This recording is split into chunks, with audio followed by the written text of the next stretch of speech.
রাজ্য সচিবালয় প্রাঙ্গণে আজ সকালে জাতীয় পতাকা উত্তোলন করেন কৃষি ও কৃষক কল্যাণ মন্ত্রী রতনলাল নাথ।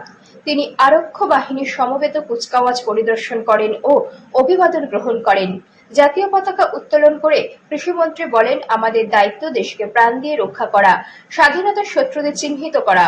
2047 সালের মধ্যে উন্নত আত্মনির্ভর ভারতবর্ষ গড়ার অঙ্গীকার নেওয়ার আহ্বান জানান কৃষিমন্ত্রী। আজ 15ই আগস্ট ভারতের ৭৮তম স্বাধীনতা দিবস। আজকের এই মহান ও পবিত্র দিনটিতে আমাদের স্বাধীনতা আন্দোলনের সেনানীদের আমরা শ্রদ্ধা জানাই। সুদীর্ঘ সংগ্রাম ও লড়াইয়ের মধ্য দিয়ে বহু প্রতীক্ষিত এই স্বাধীনতা আমরা অর্জন করেছি। হাজার হাজার স্বাধীনতা সংগ্রামের জীবন ও আত্মত্যাগের বিনিময়ে যে স্বাধীনতা আমরা পেয়েছি তাকে আমরা আমাদের যথাযথভাবে রক্ষা করতে হবে।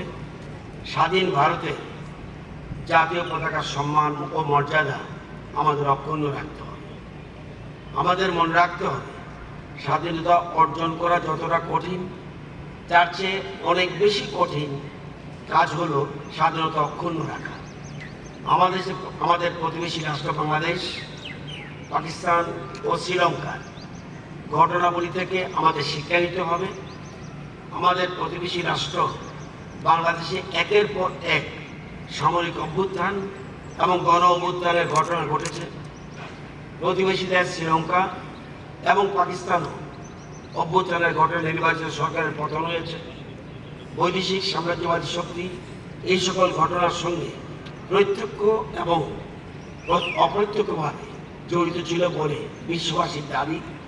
সেই দাবি যে অসত্য নয় সেটা আমাদেরও জানা আছে।